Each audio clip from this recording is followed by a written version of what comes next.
There is no scheduled program with Brother Cortex today because we don't usually have our scheduled show on his channel on Thursdays. We usually do Wednesday and Friday.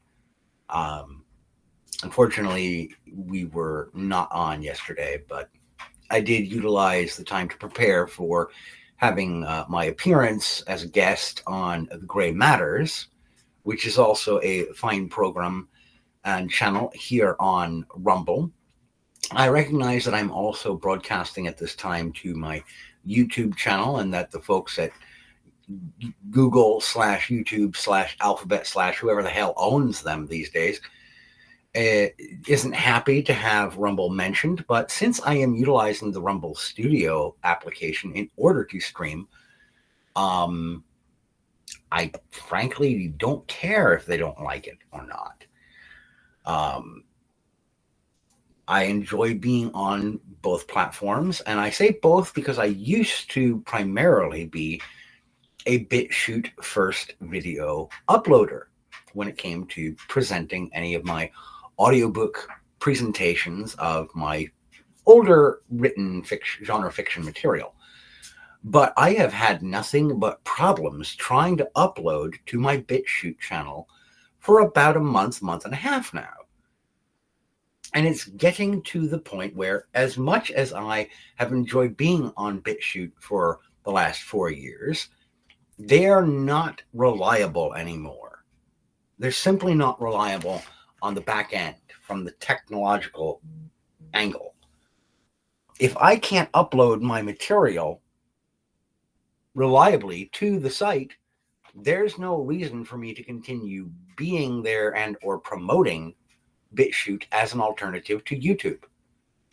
The only places I seem to be able to upload anything these days are Rumble, YouTube, and Substack.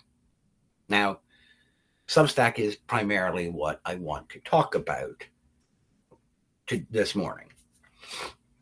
I have very much enjoyed being a contributor to the Substack planescape.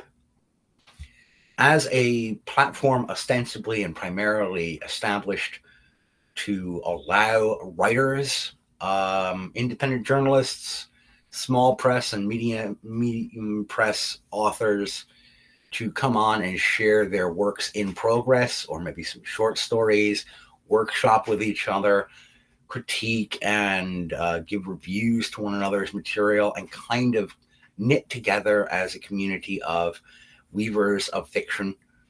It is a wonderful service. It still continues to be, though fiction is not given exactly a place of prominence or honor on Substack still to this day. But people continue to use it because it is a wonderful place to find some very talented storytellers.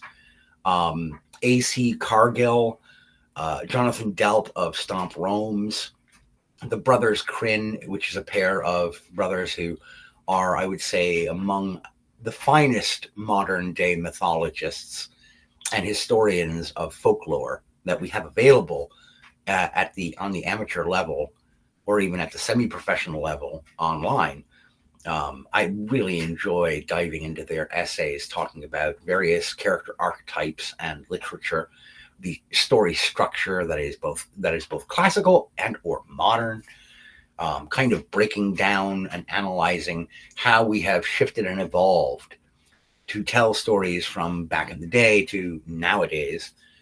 I touched upon that a little bit last night at the end of my break time story time presentation of There Are More and There Are Worse, that there are certain lessons from ancient mythology, folklore, and legendarium that we seem to have largely forgotten and left behind almost purposefully as a society in the West.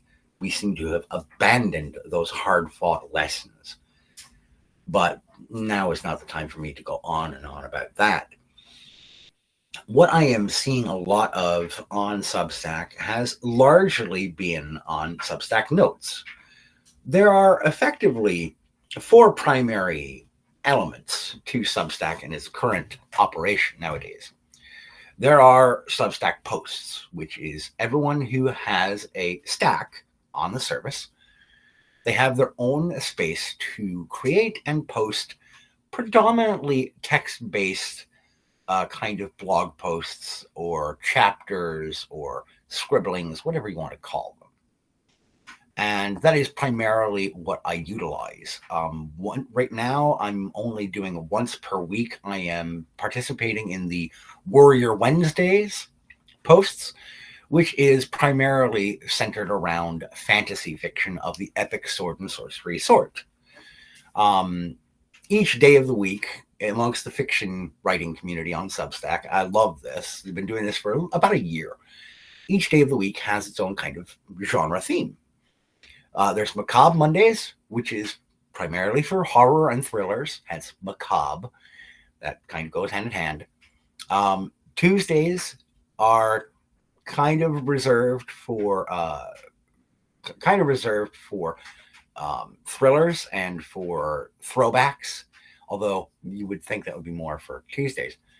But Tuesdays are kind of treated as almost a filler day.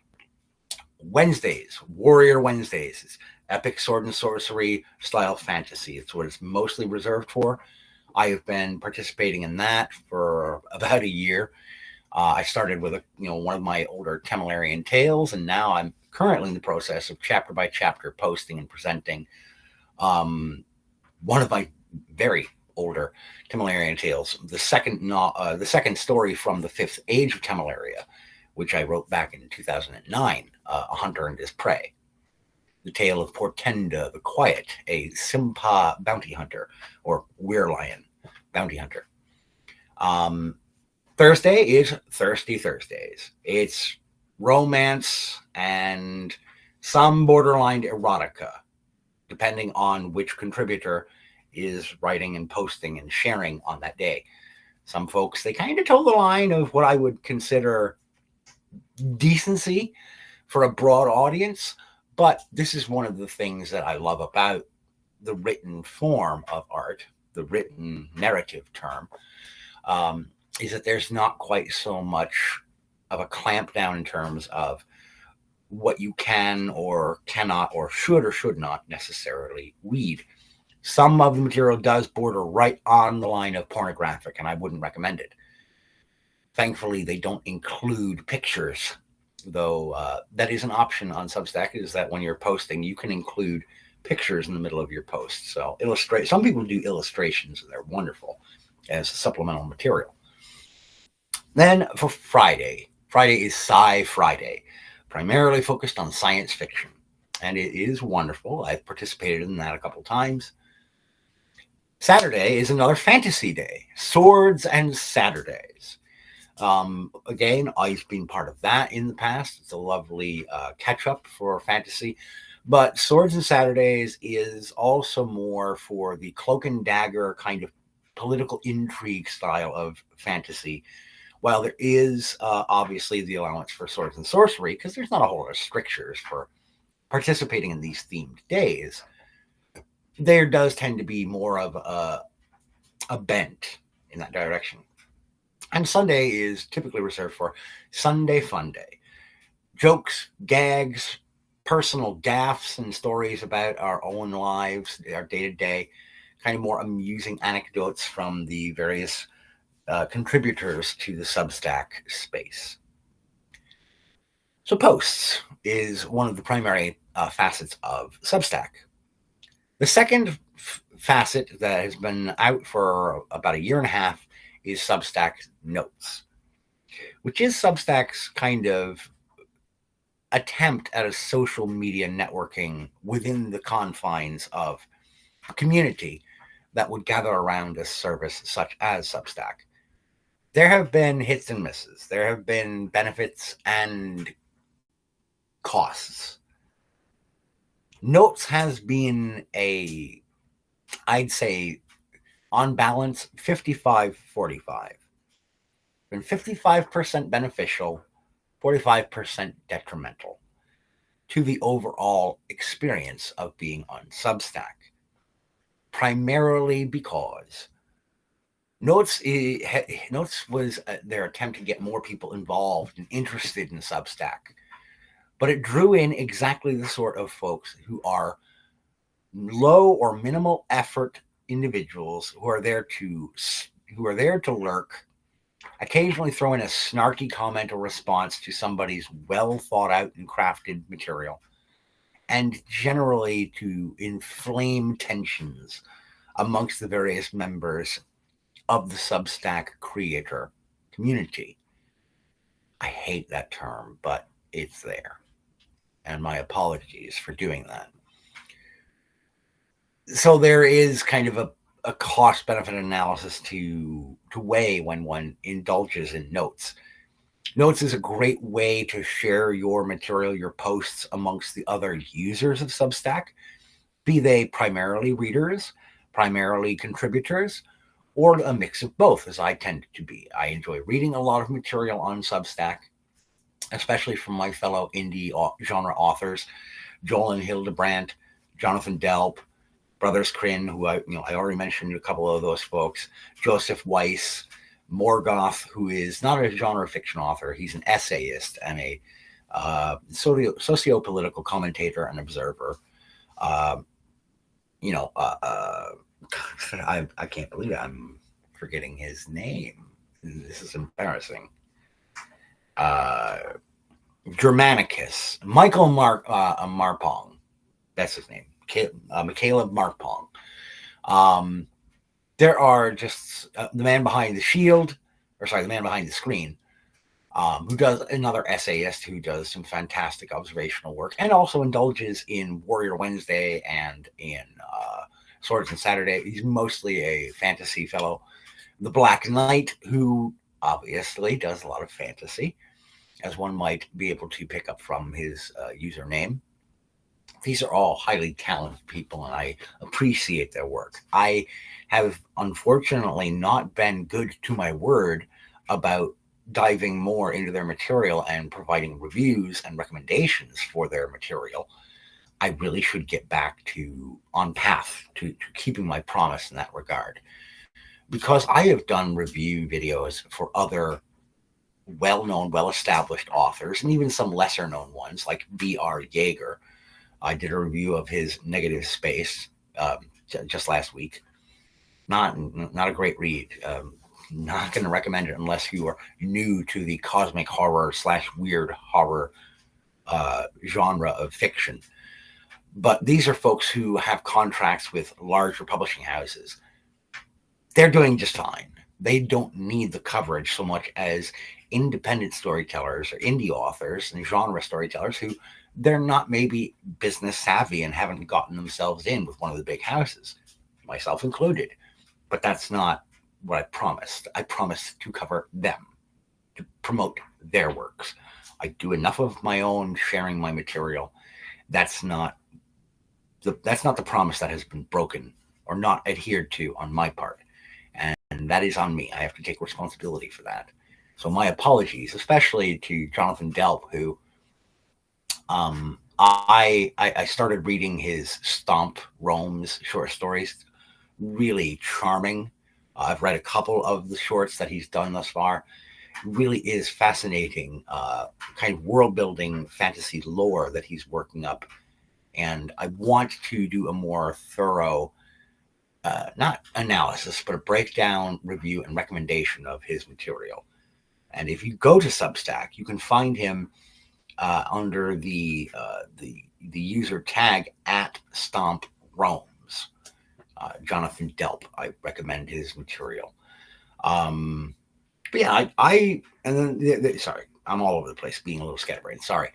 The third primary area that Substack touches upon is audio, podcasts. About a year and a half into its existence, Substack began offering the ability to host audio files and audio posts, and they have worked hand in hand with various podcasting outlets and distributors in order to allow Substackers to produce their own podcasts. and they can provide the metadata, they can provide the episode information, and it will be automatically shared so long as they do the sync up with Spotify. A Substack podcast can be automatically synced to Spotify and presented as one of the many thousands of available podcasts to listen to via the Spotify app and or service, which is pretty handy, and a lot of folks have made good use of it. I've even made use of it myself. And then lastly, and most recently, there has been the video element. I'm not a huge fan, and I don't think it's going to be something that will be a primary driver for Substack. But they're trying to keep up with TikTok and with YouTube and with Instagram and what have you. They're pivoting to video, and I don't think this is a great idea. But I don't run the service, so it's not up to me. I'm going to mute the mic for a moment while I grab a quick bite.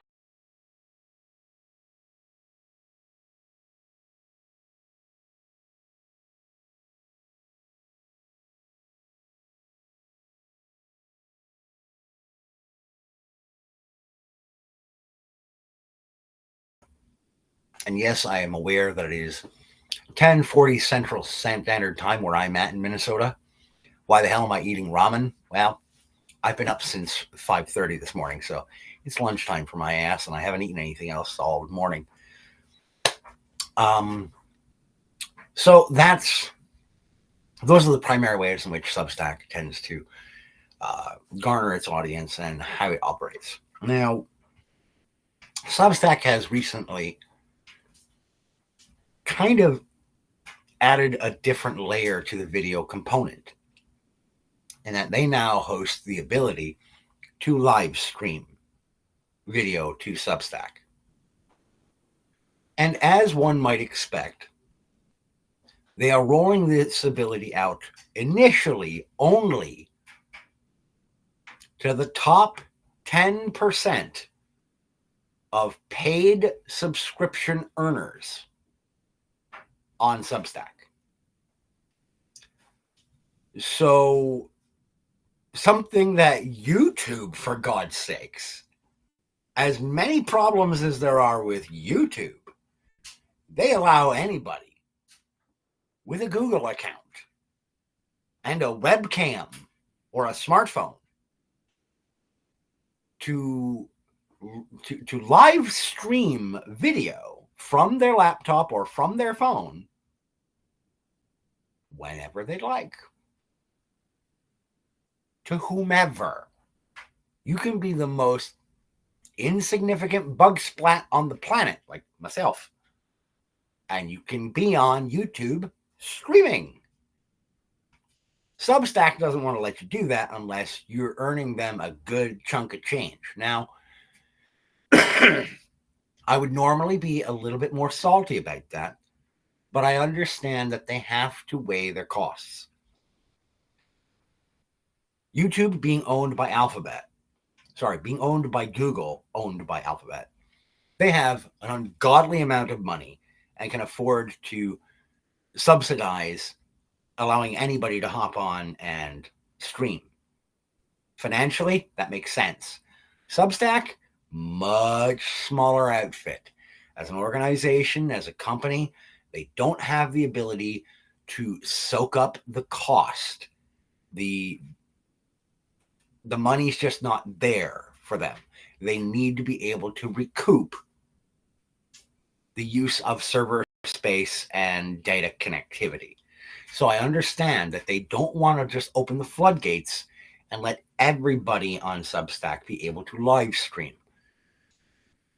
I get it. I'm not a complete naive person when it comes to that. But what I find irritating is there's definitely a certain flavor to the kind of people that Substack is offering this streaming ability to. And the people that they're highlighting, they tend to be almost entirely socio-political commentators. I get it.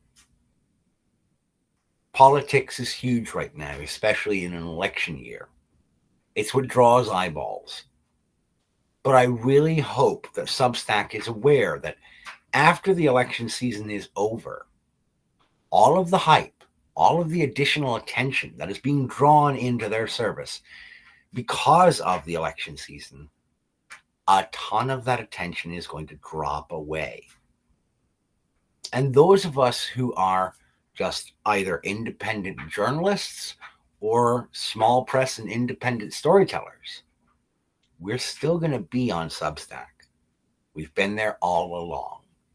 We came there for a place to share stories, whether they be nonfiction or fiction. We found Substack to be a breath of fresh air and a return to the focus on the written word. Its technique, its mechanics, its artfulness.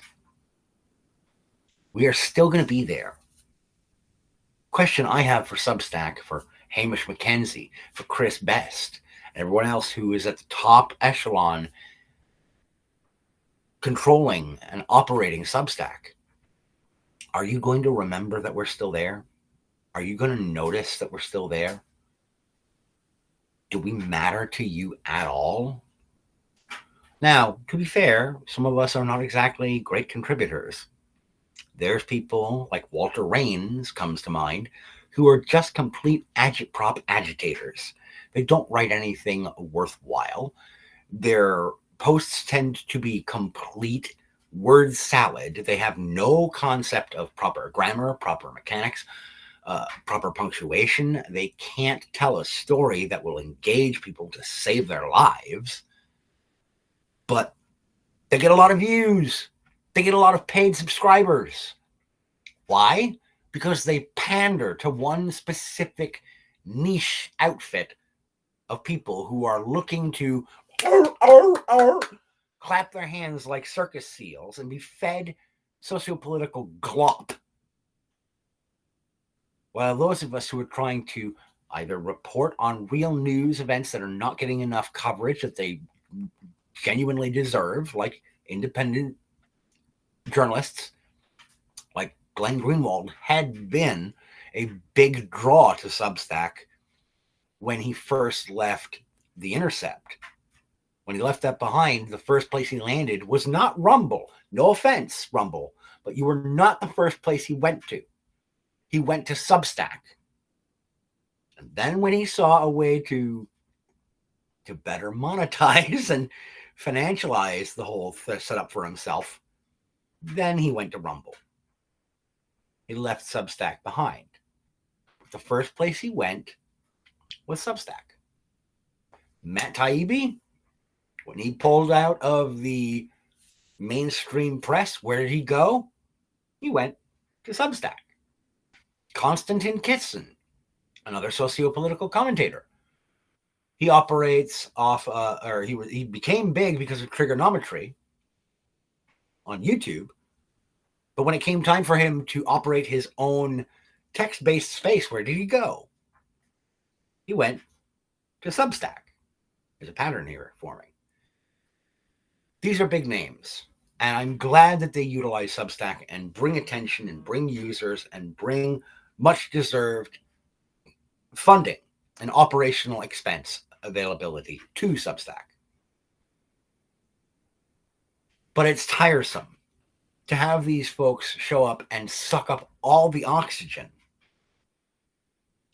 and never once address the rest of us who are on Substack, not as their readers and subscribers and their pay pigs, but as their fellow writers, as their fellow journalists, as their fellow creatives. We're effectively ignored, and it is tiresome. In these ways, Substack is not perfect. Much as I love the platform, it's just not perfect. And what spurred me, what stuck in my craw and caused me to want to spurg out like this today is when I got This in my inbox from Substack reads, Conversations about the U.S. election, the Substack election dialogues. It's a sequence or series of live streams that are being scheduled to be hosted on Substack by, oh, look at that, a whole host of people who are big names. I recognize almost every name on here as someone who already has a large presence in other media spaces. They did not rise through the ranks on Substack. They did not rise through the ranks as independent, small press authors or journalists. They already had a name. They already had a presence. So my question to Chris Best, to Hamish McKenzie, is at what point are you going to actually promote someone who started on Substack or who wasn't already a huge name on their own and built up an audience through Substack? Someone like Morg Thorak the Undead. All right. He's a socio-political commentator, and he's got a whole lot of stuff to say about current events in this political season. Alexander Helene, also a wonderful socio-political commentator who's got plenty to talk about when it comes to the current election coming up. I imagine they have a few thoughts to share. Or Daniel D., who is another essayist and socio-political commentator. He does some excellent audio podcasts on his Substack. I'm sure he's got more than a few thoughts to offer to this kind of discussion series. Was he invited? No. None of the people who continue to bring folks back over and over again to Substack as a platform because they're tired of hearing from people who've already come from other places and already command their own gigantic audiences. At what point are you actually going to turn to the folks who are independent creators who built themselves up from nothing on your platform? When are you going to give one or two of them a chance? Because it seems to me that you've got no interest in doing that unless they pull you in tens or hundreds of thousands of dollars. I'm not an idiot. I understand the profit motive, the incentive of getting revenue. I'm not naive enough to think that you can afford to just lose money. But perhaps if you had somebody who we all got to know because they rose through the ranks on Substack, perhaps you could have your own mascot or figurehead who people could turn to and say, oh yeah, Substack, that's the place where so-and-so came up from, right? You don't have that. And you don't have it because you never promote them. Unless they already came from outside and brought in tens or hundreds of thousands of dollars from elsewhere. And this is something that Hamish and Chris have really got to grapple with, because eventually these larger names like Matt Taibbi, like Tulsi Gabbard, they're going to catch on that they might be able to do this better and more profitably for themselves on their own. And they will leave Substack, just like Glenn Greenwald did. He figured out that he could do it better for himself with a deal through Rumble, and he ditched Substack. He left it in the dustbin behind him. I wouldn't care. I wouldn't be so pissed off if I didn't love what Substack originally set out to be. A place for narrative creators of a genre fiction bent who aren't huge timers, and for small or independent journalists to come and have a voice. And it's been left behind. Sorry.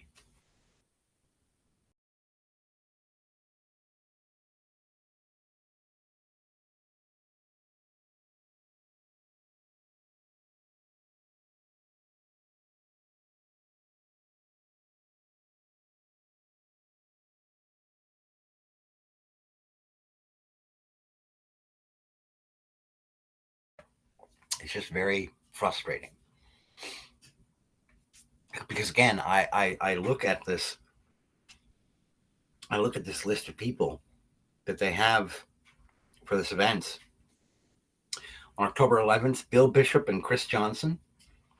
On October 15th, Alex Berenson and Chris Cuomo. Chris fucking Cuomo? Really? October 16th, Nate Silver and Matthew Iglesias. We all know these people. We all have heard these names elsewhere. October 16th, Judd Legum and Joyce Vance. October 17th, Chris Cizilla and Taylor Lorenz. Who the fuck wants to hear from Taylor Lorenz? There's a reason she got let go from the Washington Post. It's because she's a liar and a prevaricator, and she is nobody that anyone deserves to have to suffer through.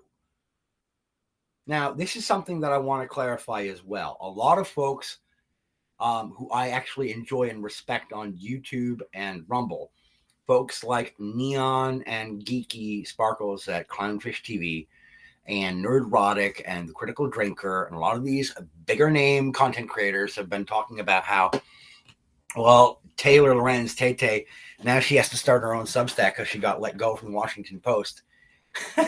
She's had a Substack for a while now. The rest of us have already had to be suffering through her presence on the platform. We already knew she was there. She didn't start a Substack because she got let go from the Washington Post. She's already been infecting the platform with her lies and nonsense for a couple of years. But you wouldn't know that because you don't give a shit about the platform. Why? Because you're not there to crimp money from it like you do every other platform on the planet. Just because you're only just now aware of her being there doesn't mean she wasn't already there. It means you weren't paying any fucking attention. Again,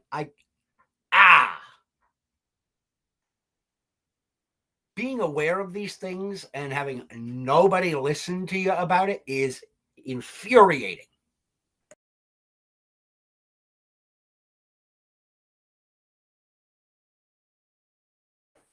So, sorry, back to the listing. Also October 17th, Ben Dominic and Camille Foster. And October 22nd, Robert Hubble and Jay Kuo.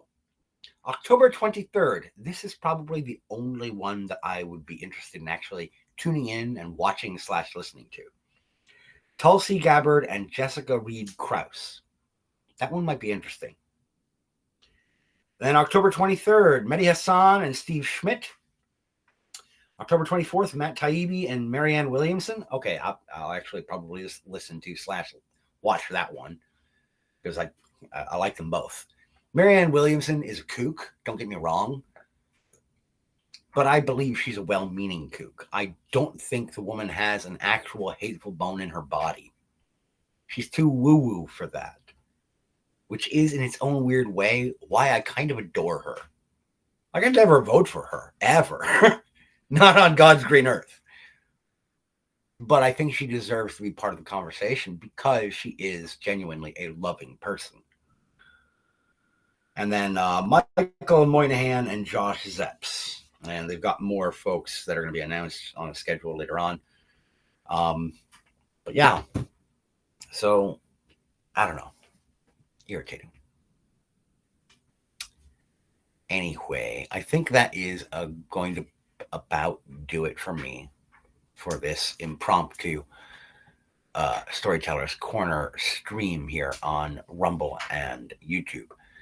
Ladies and gentlemen, I will be live again tonight on my break at work. I will be doing break time story time. I will be returning to the presentation of the story of Kathy Potts in A Midwestern Yankee in King Oven's Court. Picking up where we last left off, and if I just really quick, Yankee, King Oven's Court, open that up. Where did I last leave off? Jump to last viewed section. All right, starting off in chapter 10 tonight with that one. So that's where we'll be starting off on break time, story time this evening. So, okay. Anyhow, that's going to do it for me for now, ladies and gentlemen. I'd like to thank you for tuning in. Thank you for listening. I ask you to take care of yourselves, and as always, keep reading.